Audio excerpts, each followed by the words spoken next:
They said she was a burden. Every whisper in town carried her name, twisted, poisoned, coated with pity and judgment. She couldn't walk into the diner without eyes shifting, couldn't buy groceries without hearing the soft hiss of voices saying she should have known better, that she was drowning in debt and dragging her family down with her. People didn't even hide it anymore. Her shame had become the small town's favorite entertainment. Her truck broke down months ago, and when she walked to work, folks would drive by slow, staring. Some laughed, some shook their heads, muttering how irresponsible she was, how reckless. The truth was, life had hit her harder than she could fight back. Medical bills, a storm that tore the roof off her little house, her mother's failing health. Every punch landed one after another until she could hardly breathe. Debt collectors called daily. Letters piled up on her kitchen counter like bricks, building a prison around her. And still, she worked double shifts, swallowed her pride, and tried to hold on. But nothing she did was ever enough to change the way the town looked at her. And then, the day that would rewrite everything, as she was sitting on the steps outside the feed store, staring at her worn shoes, clutching another past due notice in her hands. Her chest felt heavy, her throat raw from holding back tears she couldn't afford to shed. That's when he walked up. The cowboy everyone in town knew, but no one really knew. He was quiet, kept to himself, but his wealth was the stuff of local legend. Hundreds of acres of ranch land, cattle that stretched across the hills, trucks rolling in and out of his property like clockwork. He didn't flaunt it, didn't need to. People just knew. He was the kind of man everyone respected, partly feared, and definitely envied. He stopped in front of her, boots dusted from the land, hat pulled low against the sun. She looked up, startled, expecting him to walk past like everyone else did, ignoring her, maybe judging her, maybe smirking at the sight of her brokenness laid bare on those steps.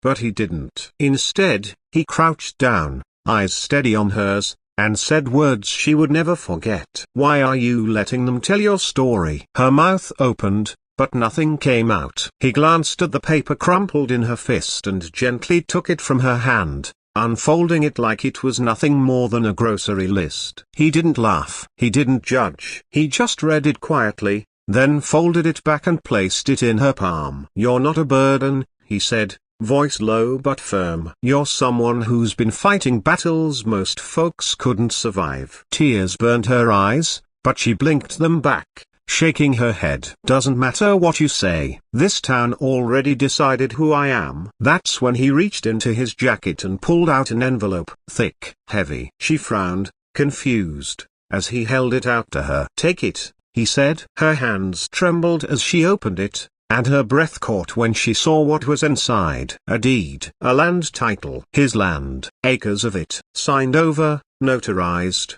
legal. Her heart stopped. She stared at him, unable to understand. "What a broken bar. What is this? Why are you giving this to me?" He leaned back on his heels, his eyes softer now, but steady as ever. "Because they've taken enough from you.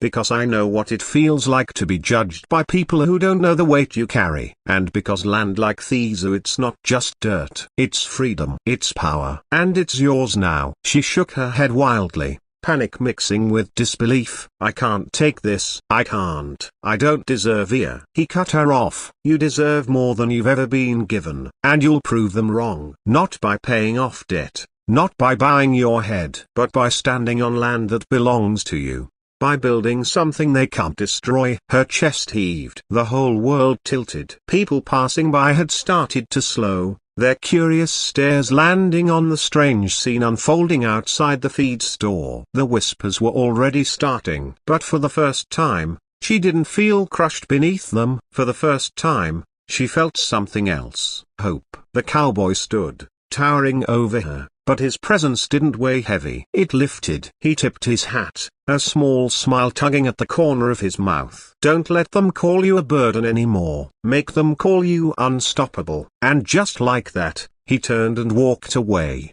boots hitting the dust, shoulders squared against the horizon. He didn't look back. He didn't need to. He knew what he'd given her was more than land. It was a future. She clutched the title to her chest, heart racing, mind spinning. The crowd that had gathered whispered louder now, trying to piece together what they'd just seen. Some scoffed, some gasped, but all of them knew one thing: everything had changed. The girl they called a burden was no longer drowning. She was rising, and the very ground she stood on was proof. What they didn't know, or what they couldn't know, was that this was just the beginning. Because once you've been given a second chance carved out of the earth itself, you don't just survive, you thrive. And the town that once sneered would soon find themselves looking up at the woman they tried to bury, standing tall on a land gifted by a cowboy who believed in her when no one else did.